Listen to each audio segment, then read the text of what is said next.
Assalamualaikum warahmatullahi wabarakatuh. Ketemu lagi di Media Hikmah. Jangan lupa tonton sampai habis. به ومواله. أما بعد، سيادة الحبائب الشرفاء وسعادة العلماء الفضلاء وجميع الحاضرين والحاضرات الأحباء الأعزاء رحمكم الله، أوصيكم جميعا ونفسي بتقوى الله وبطاعة رسول الله صلى الله عليه وسلم، فنسأل الله سبحانه وتعالى أن يجعلنا جميعا من المتقين، آمين يا رب العالمين. أحباء الكرام، setelah puja dan puji kita panjatkan bagi Allah Jalla Jalaluh, salawat dan salam kita sampaikan untuk junjungan Nabi kita yang tercinta Sayyiduna Muhammad Sallallahu Alaihi Wasallam serta keluarga dan para sahabatnya. Maka tidak lupa pada kesempatan ini kita sampaikan ucapan terima kasih dan penghargaan yang tinggi kepada segenap panitia pelaksana daripada acara ini dan seluruh pihak yang telah ikut mendukung, khususnya Majelis Al-Munawwarah yang dipimpin, dibina, diasuh oleh guru kita Akhina Al-Fadil Ad-Da'i Ilallah Al-Ustadzul Mubarak Al-Habib Zain bin Umar Al-Attas Hafizahullah Ta'ala wa ra'ah, famatanallahu bituli hayatih wa nafa'ana bi ulumih fid dini wad dunya wal akhirah, amin ya rabbal alamin. Kita sama bersyukur pada malam hari ini kita kumpul di tempat ini bersama para habaib dan para kiai, para tuan-tuan guru. Dan tadi kita sudah sama dengarkan nasihat demi nasihat dari guru-guru kita, dari Habib Ja'far bin Bagir Al-Attas. Begitu juga ada Gus Wafi yang dari jauh datang juga ikut menyirami kita dengan nasihatnya yang begitu berharga. Dan tadi juga ada Kiai Haji Sarif Matnajeh, saudara, hadir juga bersama kita. Kiai Haji Muhajir, saudara. Begitu juga hadir bersama kita begitu banyak tuan-tuan guru yang tidak saya sebutkan satu persatu, tapi sama sekali tidak mengurangi rasa hormat, rasa cinta, takrim, takdim kita untuk mereka. Mudah-mudahan pertemuan kita pada malam hari ini menjadi penyebab turunnya rahmat dan barakah. Amin ya rabbal alamin. Saudara, barusan dua mantu saya udah ceramah, masa mertuanya ceramah lagi? Tegain alamin. Saudara, barusan dua mantu saya udah ceramah, masa mertuanya ceramah lagi? Tegain teh.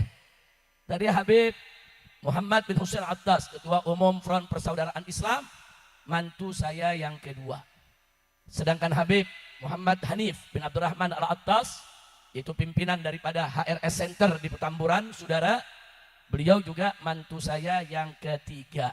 Jadi karena dua mantu udah maju, mertua doa aja deh. Setuju? Setuju? Enggak, tega loh. Jadi mesti ceramah juga, harus, wajib, kelewatan. Tepehwan. Menggarisbawahi tadi yang disampaikan oleh dua menantu saya yang begitu semangat bicara soal miras, minuman keras, saudara. Jadi pada kesempatan ini saya mau cerita dulu, boleh cerita gak? Kalau ceramah kan udah banyak tuh tadi tuh, ayat Qur'annya, hadisnya. Nah sekarang kalau saya mau cerita, boleh gak? Cerita soal miras di Indonesia, boleh gak? Betul. Nah saudara, sejak zaman Orde Baru dulu, banyak pabrik-pabrik miras dibangun di Indonesia di berbagai daerah, izin resmi dari pemerintah. Bahkan di tahun 1997 sebelum Pak Harto lengser di 98, beliau sempat mengeluarkan Kepres, saudara. Kepres nomor 3 tahun 97 tentang penertiban peredaran minuman keras. Jadi bukan minuman keras dilarang, bukan. Tapi ditertibkan, diklasifikasikan, digolong-golongkan. Ada golongan A, ada golongan B, ada golongan C. Nah, kalau golongan A boleh dijualnya di mana? Ada yang boleh dijual di pasar bebas, ada yang boleh dijual di hotel berbintang saja, ada yang boleh dijual hanya di tempat wisata dan seterusnya. Diatur. Tapi ingat, bukan larangan, hanya ditertibkan. Dengan kata lain, minuman keras memang diizinkan secara resmi oleh negara. Nah kemudian begitu tahun 1998 lahirlah Front Pembela Islam ketika itu, saudara. Front Pembela Islam meminta supaya Kepres nomor 3 tahun 97 itu dibatalkan, dicabut. Apalagi kita masuk era reformasi, nggak pantas minuman keras itu dilegalkan, saudara. Tapi permohonan kita ditolak. Sehingga apa yang terjadi, saudara? Banyak laskar-laskar FPI di seluruh Indonesia, di setiap daerah melakukan demo-demo, protes-protes, bahkan sweeping dan razia minuman keras di berbagai daerah, saudara. Enggak, kita enggak mau peduli, mau pabrik besar, mau warung kecil, Minuman keras disebarluaskan, kita perangi habis-habisan. Banyak aktivis FPI saudara di mana-mana ditangkepi, diculik, disiksa, dibunuh, dipenjara. Saudara, dari tahun-tahun itu kita perang habis-habisan melawan minuman keras saudara. Nah, karena FPI habis-habisan melawan minuman keras dan pemerintah tidak suka, oligarki tidak suka, saudara, pemilik pabrik minuman keras tidak suka, apa yang terjadi? FPI di framing. Ini organisasi radikal, ekstrem, teroris, main hakim sendiri, saudara. Dan seterusnya, dan seterusnya. Jadi kalau di sini mengikuti perjalanan FPI tahun 98 sampai tahun 2000-an, saudara tahu bagaimana FPI melakukan razia di mana-mana. Pokoknya di mana kampung ada coba anak-anak muda mabok-mabokan, kita obrak-abrik. Lapo tuak, saudara yang ada di Jakarta, kita obrak-abrik. Laskar-laskar turun, semua betul-betul habis, kita perang lawan minuman keras, saudara. Tapi FPI ketika itu bukan hanya perang, dibawa melakukan demo, protes, lobby politik kepada kepala-kepala daerah, saudara. Alhamdulillah, ada wali kota yang ikut, banyak bupati yang setuju, saudara, dan ada gubernur yang mau ikut gerakan kita. Akhirnya lahirlah perda-perda anti miras, saudara. Di mana-mana, bahkan sampai di Papua, saudara. Di Kabupaten Manokwari yang Islamnya dikit, minoritas, tapi masyarakatnya setuju, minta DPRD-nya buat perda anti miras, dibuat, saudara. Ketika itu ada 200 perda lebih lahir melarang peredaran minuman keras, saudara. Dan ini berlangsung sampai tahun, saudara, 2008-2009, saudara. Lalu apa yang terjadi, saudara? Ketika itu SBY yang sedang menjadi presiden. Pemilik pabrik-pabrik minuman keras protes. Datang ke istana, lapor ke presiden. Datang ke DPR, lapor ke anggota dewan. Apa mereka bilang? Kalau daerah-daerah buat peraturan, minuman keras nggak boleh masuk ke daerah mereka. Lalu produk minuman keras dari pabrik kami mau dijual di mana? Mereka protes. Karena mereka mau jual di, saudara, Indramayu dilarang. Mau jual di Cimahi dilarang, mau jual di Kalimantan Selatan dilarang, mau jual di Kalimantan Timur dilarang, mau jual di Palembang dilarang, saudara. Di mana-mana ada perda anti miras. Alhamdulillah. Nah, karena para oligarki, karena para penjahat-penjahat yang punya pabrik minuman keras, termasuk yang punya hotel-hotel berbintang, termasuk yang mengelola pariwisata, mereka mengatakan larangan minuman keras di daerah-daerah tersebut mempersulit pariwisata, mempersulit penjualan kamar-kamar hotel, mempersulit peredaran minuman keras secara resmi, saudara. Jadi mereka protes ke presiden, Kepres membolehkan, kenapa perda melarang? Akhirnya tahu apa yang terjadi, saudara? Presiden SBY memanggil Menteri Dalam Negeri. Menteri Dalam Negeri diminta supaya memeriksa perda-perda anti miras di semua daerah. Kalau betul ada perda anti miras, itu dianggap bertentangan dengan Kepres, saudara. Kalau bertentangan dengan Kepres, perda wajib dibatalkan. Karena Kepres lebih tinggi daripada perda, saudara. Nah, diam-diam Menteri Dalam Negeri membuat surat edaran, dikirim ke seluruh kepala daerah se-Indonesia, saudara. Mulai dari bupatinya, wali kotanya, gubernurnya, semua disurati, saudara. Khususnya yang sudah mengeluarkan perda anti miras. Apa bunyi surat edaran? Supaya perda anti miras di daerah Anda dibatalkan bersama DPRD. Harus dibatalkan. Kenapa? Karena bertentangan dengan hukum yang lebih tinggi, yaitu keputusan presiden. Dan sebagian gubernur takut dengan DPRD langsung cabut. Ini teguran dari pusat, saudara. Sebagian bupati takut bersama DPRD cabut itu perda anti miras, saudara. Hampir separuh dari 200 perda yang kita perjuangkan mati-matian, FPI di setiap daerah berjuang. FPI di Ciamis, FPI di Garut, FPI di Jawa Tengah, di Jawa Timur. Rame-rame, saudara, setelah berhasil dapat perda anti miras, kini pemerintah minta itu dibatalkan, saudara. Surat ini nggak terbuka. Kita di FPI nggak tahu ada surat itu, saudara, pada awalnya. Tapi alhamdulillah, ada gubernur yang melawan, ada bupati yang melawan, ada wali kota yang melawan. Di antaranya seorang perempuan yang menjadi bupati di Indramayu, saudara. Dia dipanggil ke Mendagri, dia katakan, saya akan jaga rakyat saya. Saya nggak peduli apapun resikonya. Saya nggak mau rakyat saya mabok-mabokan. Dan saya tidak akan batalkan perda di yaitu Indramayu, saudara. Begitu juga wali kota di Cimahi, saudara. Jawa Barat sama, mereka nggak mau batalkan. Ada beberapa daerah lain melawan, tapi hampir separuh nggak berani melakukan perlawanan, batal. Nah, kemudian dari mana kita tahu, saudara? Begitu Bupati Indramayu mau diberhentikan, wali kota Cimahi mau dipecat, saudara, kita di Petamburan kedatangan tamu, utusan dari Ibu Bupati Indramayu dan utusan dari wali kota Cimahi. Mereka membawa berkas surat melapor. Habib Rizik, yang kami tahu FPI selama ini begitu komitmen dan begitu konsisten, konsen untuk memperjuangkan perda anti miras. Nah, kami mau kabarkan bahwa sekarang ada surat edaran dari gubernur, dari Menteri Dalam Negeri, supaya seluruh perda itu dicabut dengan alasan bertentangan dengan Kepres. Saya minta, mana suratnya? Saya dapat itu surat dari Mendagri, baik yang dikirim ke Bupati Indramayu maupun yang dikirim ke wali kota Cimahi, saudara. Begitu saya dapat, saya lihat, saya pelajari, terus bagaimana dia dipanggil ke Mendagri juga dapat ancaman, saudara. Nah, dari situ kebetulan Mendagrinya saya kenal, saya punya nomor HP-nya, saya kirim, saudara, pesan. Dulu masih sistem SMS, belum WA kayak sekarang, saudara. Kita kirim SMS, Assalamualaikum, semoga Pak Menteri sehat. Maaf Pak Menteri, saya dan kawan-kawan di FPI minta waktu untuk bertemu, ada yang kami ingin bicarakan. Langsung disebut persoalannya. Nah, kami mendapatkan surat edaran yang ditandatangani oleh Anda yang meminta daerah membatalkan perda. Kami ingin tabayun, ingin konfirmasi. Ini maksudnya apa, arahnya kemana? Apa betul ini surat asli atau palsu? Enggak dijawab. Seminggu saya kirim lagi, enggak dijawab. Sampai sebulan saya kirim lagi, enggak dijawab. Ini laskar di bawah udah mau bergerak. Saya bilang jangan. Nah, akhirnya saya minta kepada FPI kalau gitu tulis surat. Nah, mungkin dia nggak mau kalau lewat SMS. Bulan kedua pakai surat aja.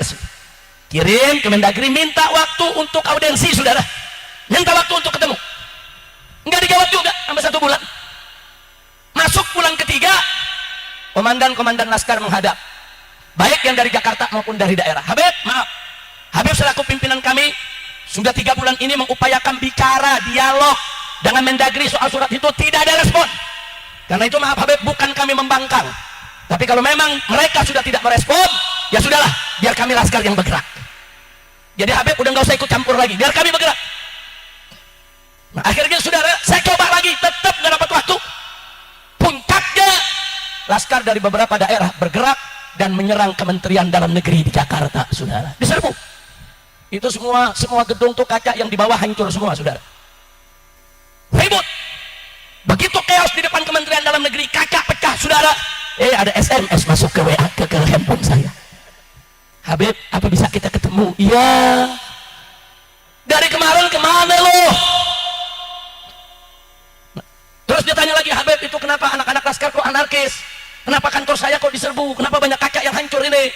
Saya katakan 3 bulan. Kita nih minta waktu buat dialog. Nggak ada itu FPI main hantam, nggak ada. Ini daerah udah panas. Mereka tuh mendapatkan perda susah payah, bukan mudah. Saudara, lobi DPRD, lobi kepala daerah, saudara. Demo puluhan kali, saudara. Bukan gampang. Nah, sekarang saya udah minta waktu, kita dialog. Kalau Anda terima dialog, kami mau konfirmasi, kita musyawarah, nggak bakal ada itu pengerusakan. Nah, akhirnya diundangnya, udah Habib, kalau begitu besok saya minta pengurus DPP FPI datang ke Kementerian Dalam Negeri. Baik, saya datang. Saya bawa teman-teman saudara, ada Kiai Haji Ahmad Sobri Lubis, ada Kiai Haji Misbahul Anam, saudara, ada Kiai Haji Awit Masyhuri, saudara. Saya bawa. Akhirnya berhadapan dengan Pak Menteri dan semua dirjen, irjen, sekjen, semua dihadirkan. Saya tunjukkan surat. Betul ini surat yang Anda buat. Dia katakan betul Habib. Tapi maksud saya ini sekedar anjuran. Anjuran bagaimana?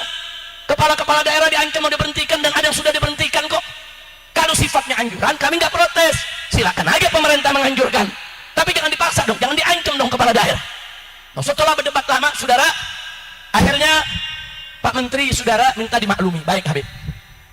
Kata Pak Menteri, begini Habib, kita siaran pers bareng. Saya akan jelaskan bahwa kita dari Kementerian Dalam Negeri tidak akan memaksa. Terserah. Tadinya kita minta dicabut itu surat, saudara. Ya cuma namanya menteri cabut surat, saudara, gara-gara demo gengsi. Malu. Saya bilang baik. Saya nggak mau bikin Anda malu. Saya nggak mau jatuhkan Habib minuman keras ini beredar. Lalu saya tanya, lalu usul Anda bagaimana? Nah, saya punya usul buat FPI. Daripada FPI nyerang, bakar, sweeping, razia, ngancurin minuman keras, usul saya, gugat saja ini Kepres ini yang tahun 97 di Mahkamah Agung. Gugat deh. Gugat supaya dibatalkan. Saya terima, sudah.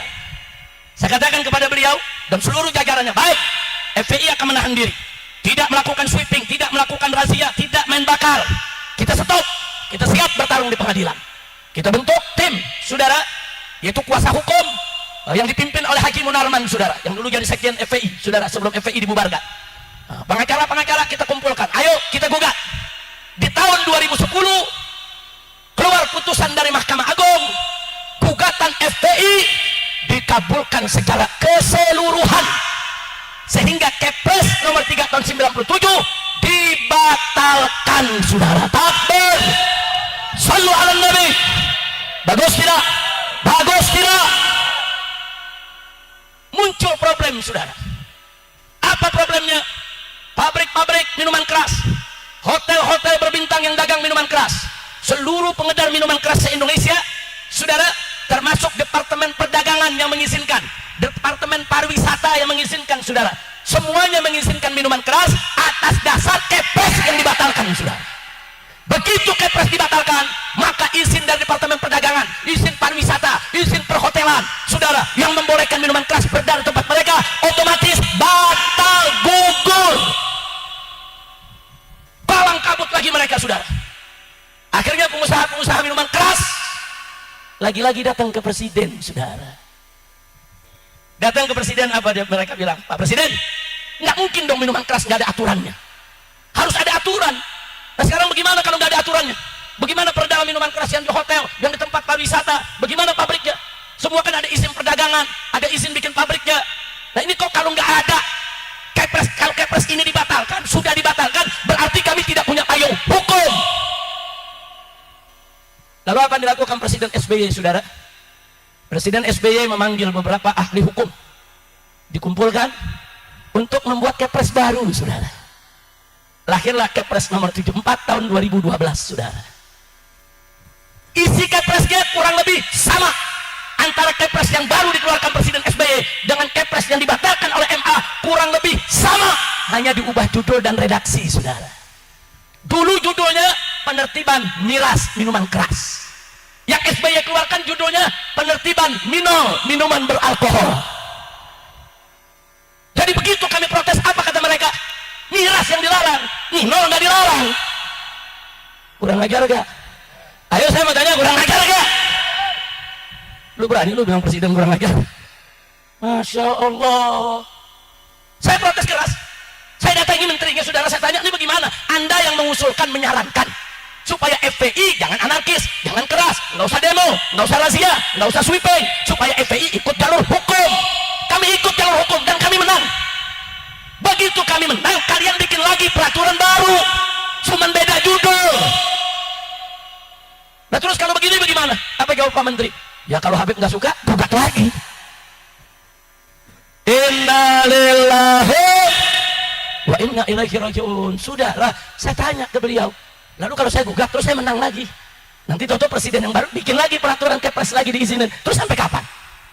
Dia diam. Bahkan saya datang ke almarhum Pak Artijo Alkostar, Hakim Agung yang jujur luar biasa, saudara. Saya tanya, Pak Artijo, ini bagaimana persoalannya? Ada Kepres soal miras, kita gugat, kita menang di Mahkamah Agung. Begitu menang, saudara, pemerintah bikin lagi peraturan baru, cuma ubah kata-kata, ubah judul. Apa jawab Pak Artijo? Ya, memang di negara kita begitu modelnya. Belum ada pakem yang mengatur itu. Mestinya kalau Kepres udah dibatalin, jangan dihidupin lagi. Betul? Takbir. Saya mau tanya, dengar cerita begini kesal tidak? Jujur kesal tidak? Mangkal tidak? Saudara, kemudian DPR RI mau bodoh-bodohin kita, saudara. Jadi para pengusaha miras ini datang ke DPR. Ini sudah ada Kepres yang mengizinkan peredaran minuman keras. Tapi kami pengen bukan Kepres, undang-undang. Jadi mereka minta supaya Kepres tersebut menjadi undang-undang. Dibuatlah oleh DPR RUU minuman beralkohol. Isinya kurang lebih sama dengan Kepres yang izinin minuman keras, saudara. Hampir semua fraksi di DPR sudah setuju. Saudara, dan FPI 3 kali diundang. Saya kirim Pak Munarman dengan tim hukum semuanya hadapi DPR. 3 kali diundang ke DPR, 3 kali kita berdebat, 3 kali kita tolak. Jangan coba-coba ada undang-undang yang mengizinkan minuman keras lagi, nggak boleh. Kecuali kalau undang-undang yang melarang minuman keras, betul? Betul. Jadi DPR memain kucing-kucingan. Ayo sini FPI setuju, kita baca kok. Isinya sama saudara, dia cuma mau nertibin. Oh kalau yang alkoholnya 5% ke bawah boleh dijual di kampung-kampung. Oh kalau alkoholnya 10-15% boleh dijual di hotel-hotel bintang 3 saudara. Oh kalau alkoholnya di atas 20% maka boleh dijual di bintang 5 saudara. Dia cuma mau itu aja. Nggak ada pelarangan minuman keras nggak boleh diperjualbelikan, tidak ada. Makanya saya mau tanya, FPI 3 kali diundang, 3 kali nolak saudara, bagus tidak? Dukung tidak? Takbir. Makanya FPI dimusuhin. Jadi mereka lihat, oh nggak bisa nih. Nah, supaya maksiat ini bisa merajalela, bubarin aja FPI. Mau ngapain FPI ini dibiarkan? Makanya Front Pembela Islam dibubarkan. Jadi kami nggak bakal negosiasi soal kemungkaran kemaksiatan, saudara. Nah kira-kira jelas tidak? Jelas tidak? Nah maka itu saya setuju. Tadi apa yang disampaikan Habib Hanif, apa yang disampaikan Habib Muhammad bin Hussein Al-Attas, saudara. Harus ada undang-undang anti miras, anti minum, anti khamr. Nggak boleh ada sedikit pun, saudara, celah yang mengizinkan peredaran minuman keras di Indonesia ini, saudara. Maka itu saya setuju kalau FPI saat ini menuntut Presiden Prabowo untuk membatalkan Kepres nomor 74 tahun 2012 yang ditandatangani oleh Presiden SBY yang mengizinkan minuman keras, saudara. Minuman keras ini merusak, minuman keras ini membahayakan bangsa dan negara. Minuman keras harus jadi common enemy, musuh bersama. Nggak boleh minuman keras itu dibiarkan, betul? Takbir. Kalau Presiden, saudara, nggak mau membatalkan Kepres yang dikeluarkan SBY, setidaknya Presiden dorong pemerintah bekerja sama dengan DPR RI buat rancangan undang-undang anti miras. Nanti lihat ulama yang koreksi, saudara. Kalau betul-betul rancangan undang-undang anti miras sesuai dengan syariat, maka kita sama-sama akan mendukung. Keluarkan undang-undang anti miras, jangan lagi ditunda. Karena mari kita lihat betapa rusak gara-gara minuman keras, betul? Takbir. Tadi udah dibahas kan? Bagaimana ada orang kita kira gila ngeprakin orang di jalanan, orang sampai terpelanting dari motor, kita kira gila dua gebukin orang, ternyata mabok, saudara. Begitu juga waktu ada, saudara, lomba sayembara yang baca surat Al-Ikhlas atau baca surat Ad-Duha apal dapat minuman keras, saudara, kan kurang ajar. Udah gitu yang bawa acaranya boti lagi, astagfirullahaladzim. Nah jadi yang begini-begini nggak boleh kita biarkan, saudara. Jadi sekali lagi saya bukan ceramah nih, lagi cerita. Nah, supaya yang muda-muda tahu perjuangan melawan minuman keras itu nggak gampang, nggak. Dulu anak-anak laskar kami banyak yang diculik, banyak disiksa, ada yang dibunuh, saudara, ada yang dipenjara, mati di penjara gara-gara perang lawan minuman keras, saudara. Nah karena itu kalau FPI yang baru saat ini mau melanjutkan perang dengan minuman keras, saya akan dukung sepenuhnya. Nah sebelum saya tutup, saudara, dulu di tahun 90-an ada kejadian jenderal, saudara, dibunuh sama orang mabuk di daerah Jatinegara, saudara. Jenderal malam lagi meluncur, pakai mobilnya dijegat sama pemuda, diturunin, diseret, dibunuh. Ternyata yang nyegat itu lagi pada mabuk, saudara. Tahu apa yang terjadi? Besoknya semua tentara, semua polisi, aparat diturunkan, merazia toko-toko, merazia warung-warung, minuman keras disita, dihancurkan di mana-mana. Jutaan botol minuman keras dihancurkan, saudara. Kenapa? Karena ada jenderal yang mati dibunuh sama orang mabuk. Tapi kalau orang kampung yang mati dibunuh, orang di jalanan dijegat, dikeprok-keprok begitu, saudara, nggak ada tuh pemerintah peduli. Tapi kalau jenderal mati, baru bagaimana? Makanya saya lagi berdoa, mudah-mudahan ada jenderal mati lagi. Matinya dibunuh sama pemabokan. Amin. Lu aminnya takut-takut lu. Mudah-mudahan jenderal-jenderal yang terlibat KM50 dibunuh sama orang mabok. Nah, biasanya negara kalau udah tentara dibunuh, polisi dibunuh sama orang mabok, semua baru bergerak. Tapi kalau lu yang dibunuh, ya orang pondok kopi nggak bakal peduli, saudara. Habib yang mati dibunuh sama pemabokan, nggak peduli. Kiai mati dibunuh pemabokan, dibacok, nggak peduli. Tapi kalau jenderal yang mati dibunuh sama pemabokan, saudara, ya semua perangkat bergerak. Saya ingat kok tahun 90-an, saudara, sampai-sampai di mimbar-mimbar saya minta umat angkat doa rame-rame supaya banyak jenderal yang mati dibunuh sama pemabokan. Nah kalau satu jenderal aja dibunuh sama pemabokan, saudara, kota di mana-mana dibersihin sama minuman keras, apalagi kalau ada 10 jenderal dibunuh. Kalau nggak pabriknya dibakar semua. Betul? Betul? Kadang bilang, kok Habib doanya jelek. Bukan, saya nggak mendoakan jenderal dibunuh. Tapi jangan begitu dong caranya. Jangan mentang-mentang jenderal yang dibunuh ente baru kerja. Giliran masyarakat yang dibunuh sama pemabokan, ente diam. Giliran masyarakat diperkosa oleh pemabokan, ente diam. Ini negara kan bukan hanya punya jenderal, betul. Ini negara kan punya rakyat, betul. Nah begitu saya mau tanya semua di sini sekali lagi, siap perang lawan minuman keras? Siap perang lawan minuman beralkohol? Takbir. Jadi kalau nanti Anda diundang oleh Habib Hanif atau Habib Muhammad bin Hussein dari FPI, saudara, turun rame-rame, datang ke istana, datang ke DPR untuk menuntut dibuat undang-undang anti miras dan undang-undang anti. Siap datang tidak? Jawab yang kompak, siap datang tidak? Angkat tangan semua sampai belakang, angkat tangan, takbir, takbir, takbir, sallu ala nabi. Nah baiklah ya ikhwan, jadi sekali lagi sebelum saya tutup, ingat ya, minuman keras diharamkan oleh Allah dan Rasulnya. Allah kan menyatakan innamal khamru wal maisiru wal ansab wal azlam rijsun min amal syaitan fajtanibu. Dan Nabi sendiri kan udah mengatakan bahwa al-khamr itu ummul khaba'ith, yang keladi segala kejahatan. Saudara, orang kalau mencuri, saudara, belum tentu dia berzina. Orang berzina belum tentu dia berjudi. Orang berjudi, saudara, belum tentu juga, saudara, dia itu melakukan penganiayaan kepada orang. Orang yang menganiaya, saudara, belum tentu juga dia mabok-mabokan. Tapi kalau orang sudah nenggak minuman keras, orang sudah mengkonsumsi narkoba, semua pintu kejahatan terbuka, semua pintu maksiat terbuka, saudara. Orang kalau sudah mabok, diajak judi, ayo. Diajak berkelahi, ayo. Diajak berzina, ayo. Diajak begal, ayo. Diajak membunuh, ayo. Diajak memperkosa, ayo. Kenapa? Karena khamr ummul khaba'ith, rasul kulishar, saudara. Miftah abwaab asrar, saudara. Yang namanya minuman keras itu, saudara, biang keladinya khaba'ith, biang keladinya segala kekejian, segala keburukan. Jadi nggak boleh, saudara, kita lihat minuman keras ini mau adem-adem aja, diam aja nggak bisa. Hari ini, saudara, hanya ada beberapa orang yang dikeprak di jalanan. Besok bisa kita yang mengalami itu, saudara. Kalau minuman keras ini dibiarkan, besok bisa jadi ada orang pondok kopi yang diperkosa, dibunuh, disiksa oleh para pemabuk. Maka itu saya tanya, pemabukan ini bahaya tidak? Biarkan itu lawan. Siap lawan miras, siap lawan pemabukan. Takbir. Tutup semua pabrik minuman keras, saudara, tutup. Nah, makanya kita lihat ke depan, saudara. Kalau sudah makin kelewatan, saya pikir perlu umat Islam turun seperti 411, turun seperti 212 untuk lawan dan lawan minuman keras. Kedua perkara ini harus ada undang-undang yang melarang. Nah, maaf Pak Bu ya, saat ini kita nggak bisa tuntut karena nggak ada undang-undangnya, nggak ada. Itu bisa dituntut hanya kalau mereka melakukan perbuatan asusila. Kalau ada LGBT naik ke atas panggung laki sama laki ciuman, kita nggak bisa tuntut dengan pasal LGBT, nggak ada pasalnya. Kita cuma bisa tuntut perbuatan yang tidak pantas di depan halayak ramai, itu saja. Kenapa nggak bisa dituntut? Tidak ada undang-undangnya, saudara. Maka itu bagaimana? Ini harus diperangi, saudara. Kalau Bapak Presiden Prabowo sudah mengeluarkan peraturan Presiden nomor 111 yang ditandatangani tanggal 24 Oktober tahun 2025 yang lalu, di situ Presiden Prabowo menyebutkan bahwa saudara adalah ancaman non militer yang membahayakan bangsa dan negara, saudara.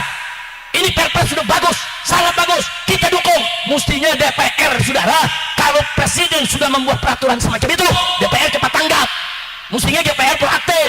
Mestinya, saudara, apa yang jadi peraturan Presiden dibawa ke DPR, buat undang-undang anti. Ini enggak, tahu sendiri kan kebanyakan anggota DPR apa sifatnya? Datang, duduk, dengar, duit, ndablek. Ada 5D. Datang, duduk, dengar, duit, dablek. Nah kalau modelnya begini sudah pantas saja. Biarkan, nggak ada peraturannya. Nggak boleh dong. Kalian itu anggota DPR dipilih oleh rakyat. Presiden juga dipilih oleh rakyat. Apa-apa yang membahayakan rakyat harus dilenyapkan, betul. Apa-apa yang merusak bangsa dan negara harus disingkirkan, betul. Takbir.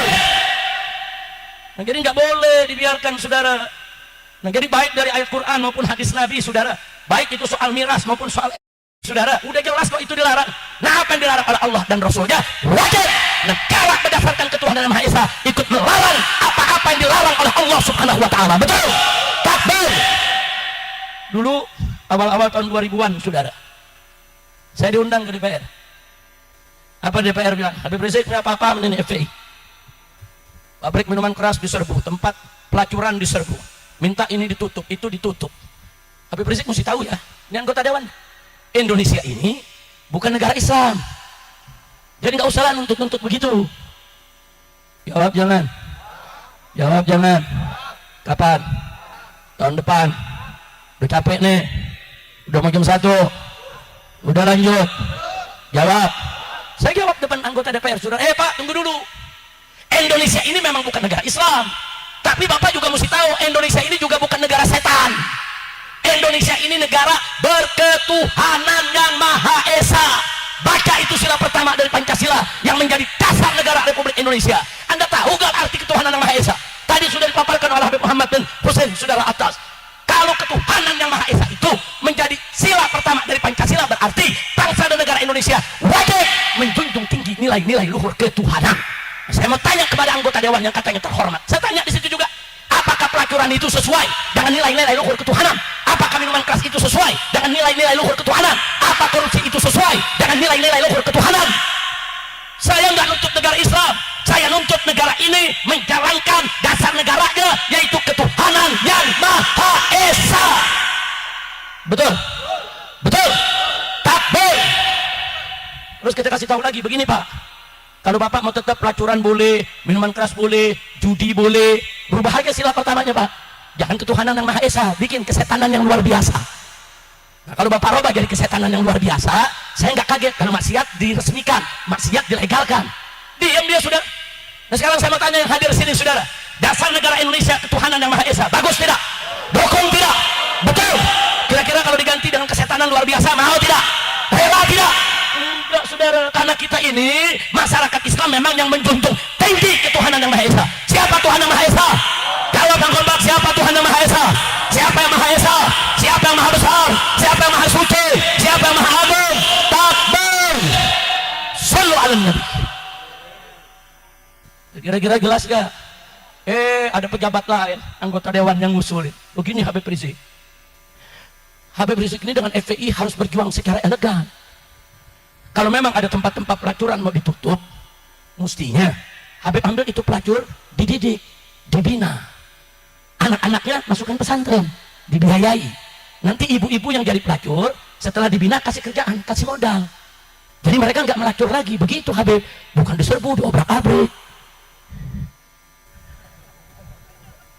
Benar juga. Jawab jangan. Jawab jangan.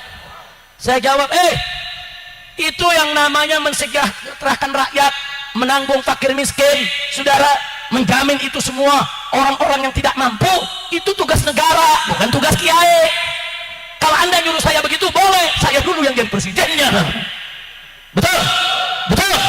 Saya dulu yang jadi presiden, Anda turun. Anda jangan jadi anggota DPR, serahkan kami kepada ulama. Ulama yang jadi presiden, ulama yang jadi menteri, ulama yang duduk di DPR. Kami sikat itu semua maksiat. Pelacurnya kami modali, kami didik, kami bina, kami tanggung anak-anaknya. Kan duit lu yang pegang, duit lu yang pegang. Ya bukan. Kalau yang begitu juga disuruh kiai, lah pejabat kerjanya apa? Kira-kira jelas gak? Jelas gak? Baca konstitusi, baca undang-undang dasar negara 1945, saudara. Udah 45 udah ngatur, udah diatur. Siapa yang berkewajiban mensejahterakan rakyat, mencerdaskan rakyat? Bukan kiai, pemerintah, saudara, negara.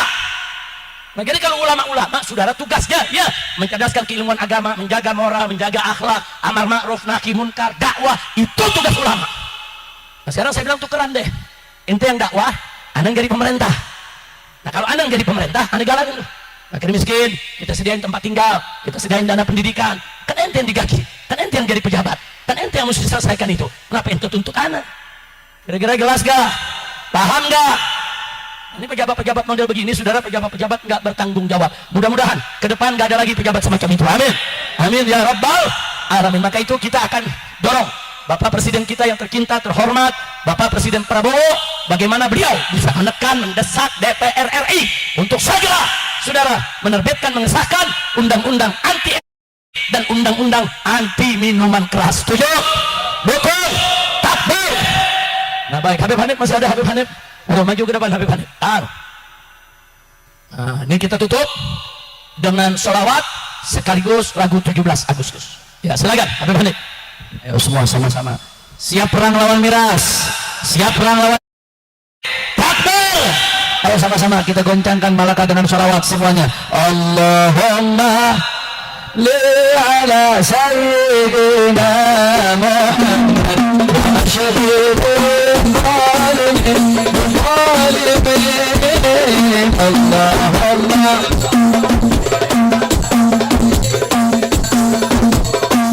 وأشهد semua anda minta sama Allah وآخر وصحبه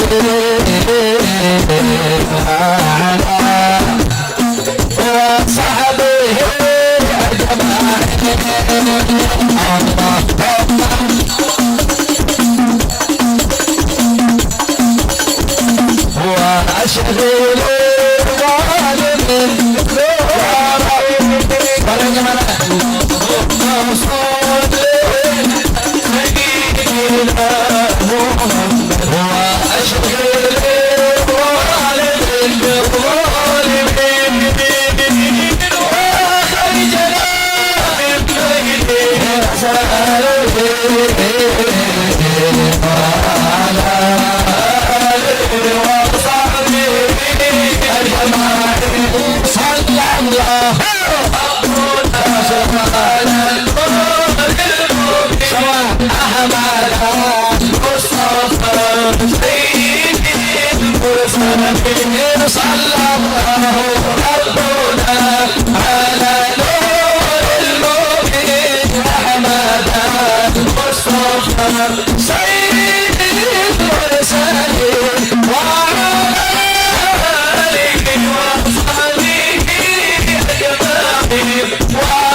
Kita baca salawat nariyah dengan niat mudah-mudahan saudara-saudara kita yang dapat musibah di NTT mendapatkan pertolongan dari Allah Ta'ala. Juga saudara-saudara kita yang lagi dapat musibah kebakaran hutan di Kalimantan yang begitu luar biasa, mudah-mudahan segera turun hujan, kebakaran hutan reda. Dan kita niatkan pahala salawat ini kita hadiahkan buat semua roh-roh yang dimakamkan di kuburan, yang di pemakaman ini, mudah-mudahan semuanya di malam bahagia dan seterusnya sampai yaumil qiyamah. Allahumma salli salatan kamilatan salaman tamman ala sayyidina Muhammadin alladhi tanhalu wa tanfaridu bihil qawdu wa tuqadi hawaidu wa tunalu bihil wa hasul khawatir bima yustasfal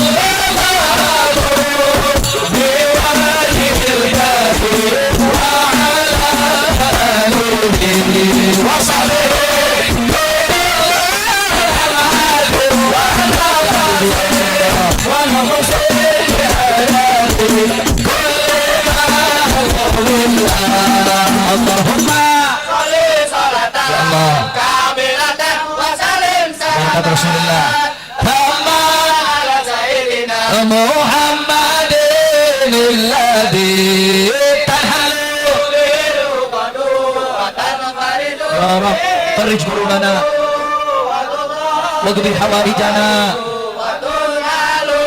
wa alilna marghubana warzuqna husnul khatimah wasqina ghaitan hani'an mari'an ya Allah Allah Allah wa sahbihi fi kulli rahatin sekali lagi niatkan buat qabul hajat dan buat semua niat baik. Allahumma salli salatan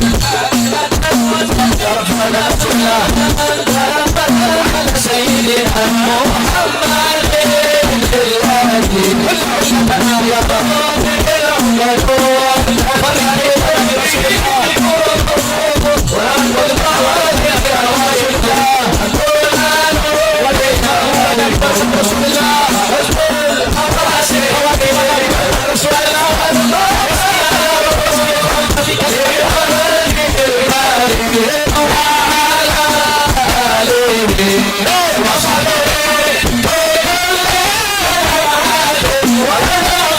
Hey!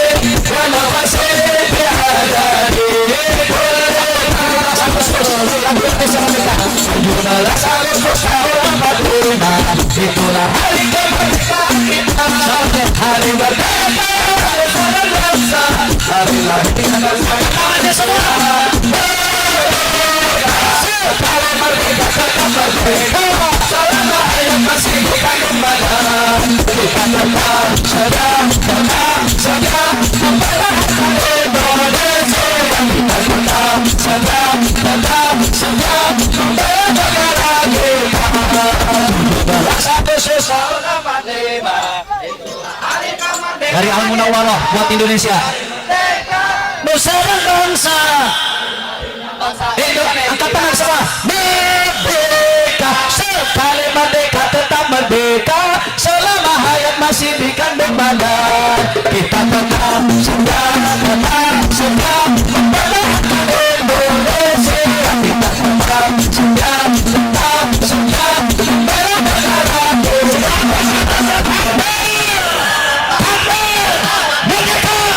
Merdeka, siap merdekakan Indonesia dari minuman keras. Siap merdekakan Indonesia dari kemaksiatan.